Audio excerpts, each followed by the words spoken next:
بسم اللہ الرحمن الرحیم۔ بدر کی کہانی اور بدر کے فاتح علی ابن ابی طالب کی زبانی آپ کی خدمت میں پیش کرنا چاہتے ہیں۔ نہج البلاغہ ہمارا موضوع رہتا ہے، اور نہج البلاغہ میں جناب امیر المومنین نے چند جگہوں پہ 4 مقامات پر بدر کا تذکرہ خصوصیت سے کیا ہے۔ سب سے پہلے میں یہ گزارش کروں کہ ہمیں کوئی بدر کی تاریخ بیان نہیں کرنی، ہمیں علی ابن ابی طالب کے ان جملات کی تشریح اختصار کے ساتھ پیش کرنی ہے۔ جناب امیر المومنین وہ شجاع ہیں جو جنگ بدر میں ابن کثیر نے اپنی کتاب البدایہ والنہایہ میں لکھا ہے کہ دفع النبی الرایۃ یوم بدر الی علی وهو ابن 20 سنۃ۔ نبی اکرم صلی اللہ علیہ وآلہ وسلم نے بدر کے دن جنگ کا علم علی کو دیا، اور اس وقت آپ کی عمر 20 برس کی تھی۔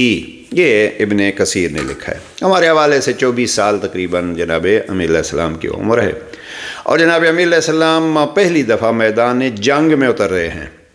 البتہ جنگ علی کی تلوار سے نبی کے سامنے یہ پہلی دفعہ ہے، ورنہ تو جناب امیر علیہ السلام نے نہج البلاغہ کے خطبہ نمبر 190 میں واضح فرمایا ہے کہ میں بچہ ہی تھا کہ میں نے بڑے بڑے عرب کے سرداروں کو، لفظ یہ ہے قلاقل العرب، عربوں کے سینے میں نے زمین سے ٹیک دیے تھے۔ یہ علی کی جنگ، میں اس کو یوں کہا کرتا ہوں کہ یہ علی کی وہ جنگ ہے جو تلوار سے نہیں تھی بلکہ ید اللہ اور ہاتھ سے تھی۔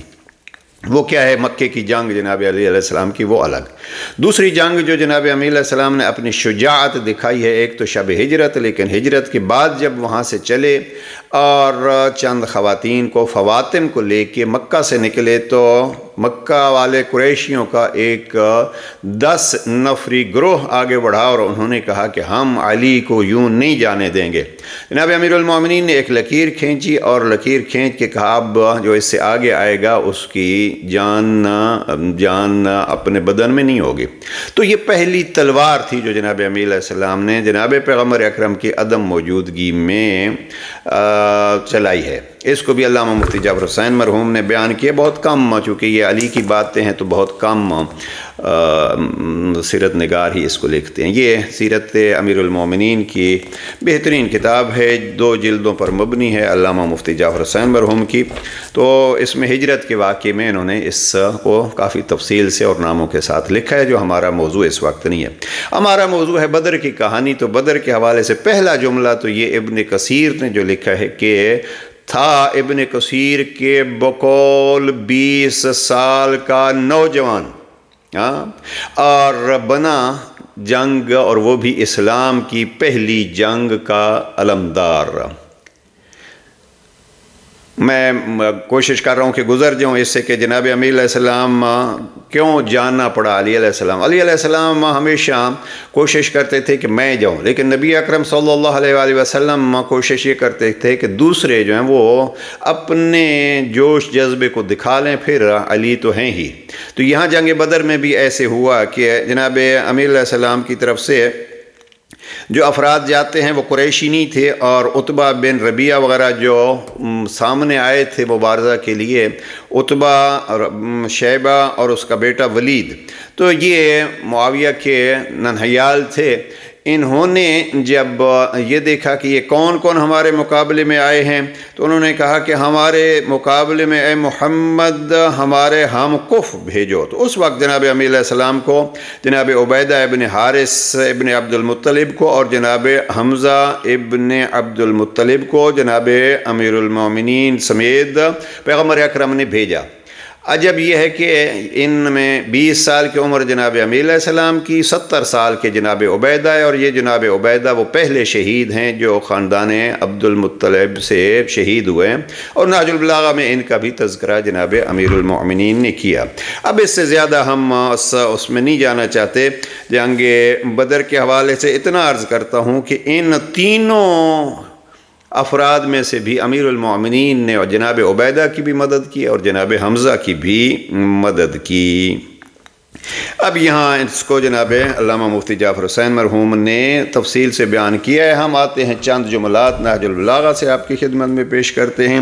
پہلے تو یہ علی کی شجاعت جو خود علی نے بیان کی ہے، ان وضعت فی الثغر بکلاکل العرب، یہ خطبہ نمبر 190 کے جملے کہ میں نے اپنے بچپنے میں ہی عربوں کا سینہ پیوند زبین کر دیا تھا اور قبیلہ ربیعہ و مضر کے ابھرے ہوئے سینگوں کو توڑ دیا تھا۔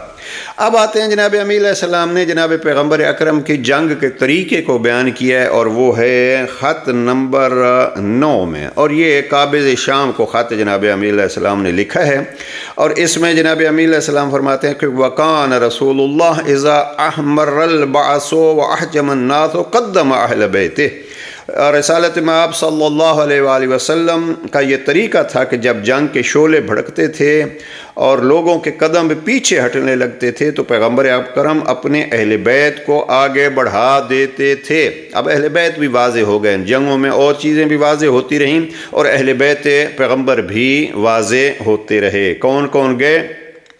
یہی اس خط نمبر 9 میں جناب امیر علیہ السلام فرماتے ہیں، اور یوں انہیں سینہ سپر بنا کر اصحاب کو نیزہ و شمشیر کی مار سے بچا لے جاتے تھے۔ پیغمبر اکرم خود اپنے پیاروں کو بھیجتے تھے آگے۔ چنانچہ عبیدہ ابن حارث بدر میں، حمزہ احد میں اور جعفر جنگ موتا میں شہید ہوئے، اور ایک شخص نے کہ اگر میں چاہوں تو اس کا نام لے سکتا ہوں، انہی لوگوں کی طرح شہید ہونا چاہا، لیکن ان کی عمریں جلد پوری ہو گئیں اور اس کی موت پیچھے جا پڑی، یعنی جناب امیر علیہ السلام نے اپنی طرف اشارہ کیا۔ تو یہ جنگ بدر میں جناب امیر علیہ السلام فرماتے ہیں کہ طریقہ کار کیا تھا کلی طور پر، اور پھر یہاں بدر کا تذکرہ کیا ہے کہ جناب عبیدہ اس جنگ بدر میں شہید ہوتے ہیں۔ اب جناب عبیدہ 70 سال کے ہیں اور ذکر کر رہا ہے، یہ علمدار ہے اس جنگ کا 20 سالہ نوجوان یا جوان علی ابن ابی طالب۔ جناب امیر المومنین نے پھر خط نمبر 10 میں حاکم شام ہی کو ایک خط لکھا ہے، اور اس خط میں بھی جناب امیر علیہ السلام نے بدر کا خصوصیت کے ساتھ جنگ بدر کا ذکر کیا ہے، اور یہ علی کے عجیب ہی شجاعت بھرے الفاظ ہیں۔ ہم نے اپنی کتاب معرفت جناب امیر میں بہت سارے موارد شجاعت علی کے جمع کیے ہیں۔ خط نمبر 10 میں جناب امیر علیہ السلام کے جملے مجھے بہت پسند ہیں، درجنوں دفعہ میں پڑھ چکا ہوں۔ فَأَنَا أَبُو حَسَنٍ قَاتِلُ جَدِّكَ وَخَالِكَ وَأَخِيكَ شَدْخًا يَوْمَ بَدْرٍ وَذَلِكَ الطَّيْفُ مَعِي۔ ترجمہ کرتا ہوں، جناب امیر علیہ السلام اپنا تعارف کراتے ہیں حاکم شام کے سامنے خط نمبر 10 میں۔ میں کوئی اور نہیں، وہی ابو الحسن ہوں کہ جس نے تمہارے نانا عتبہ بن ربیعہ، تمہارے ماموں ولید ابن عتبہ اور تمہارے بھائی حنظلہ ابن ابی سفیان کے پر خچے اڑا کر بدر کے دن مارا تھا۔ وہی تلوار اب بھی میرے پاس ہے، اور اسی دل گردے کے ساتھ اب بھی میں دشمن سے مقابلہ کرتا ہوں۔ نہ میں نے کوئی دین بدلا ہے، نہ کوئی نیا نبی کھڑا کیا ہے، اور میں بلا شبہ اسی شہراہ پر ہوں جسے تم نے اپنے اختیار سے چھوڑ رکھا تھا اور پھر مجبوری سے اس میں داخل ہوئے۔ اب یہ خط نمبر 10 میں جنگ بدر کا تذکرہ ہے، ہم اس میں بھی زیادہ نہیں رکنا چاہتے۔ یہ ہے بدر کی کہانی جو علی نے بیان کی ہے، کون مارا، کس کے ہاتھوں مرا اور کون مرا۔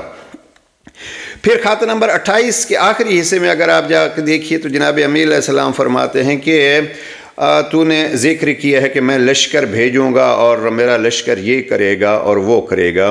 تو وہاں جناب امیر علیہ السلام فرماتے ہیں کہ مجھے تو ہر ملاقات سے زیادہ پروردگار کی ملاقات محبوب ہوگی، اور یاد رکھو کہ ہمارے ساتھ شہدائے بدر کی اولاد اور ہاشمی تلواریں ہوں گی۔ علی علیہ السلام نے یہ ہاشمی تلواروں کا لفظ استعمال کیا کہ جن کی تیز دھار کی کاٹ تم اپنے ماموں، بھائی، نانا اور کنبہ والوں میں دیکھ چکے ہو، وہ ظالموں سے اب بھی دور نہیں ہے۔ یہ ہے جنگ بدر کا تذکرہ خط نمبر 28 میں۔ اب ایک ایک حصہ جو ہے وہ تفصیل طلب ہے، لیکن ہم بالکل اختصار سے آپ کی خدمت میں عرض کر رہے ہیں۔ آخری جو جنگ بدر کا قصہ اور کہانی جناب امیر علیہ السلام نے اپنی شجاعت کے تحت بیان کی ہے، وہ خط نمبر 64 ہے۔ یہ بھی قابض شام کو لکھا گیا خط۔ جناب امیر علیہ السلام یہاں فرماتے ہیں کہ ایک تو یہ ہے کہ وہ ہجرت ختم ہو گئی تھی جب تیرے بھائی کو گرفتار کر لیا گیا تھا، اور خود یہ بھی جس کو خط لکھ رہے ہیں جناب امیر علیہ السلام، یہ یہاں سے بھاگے اور صاحب پہنچ گئے مکہ۔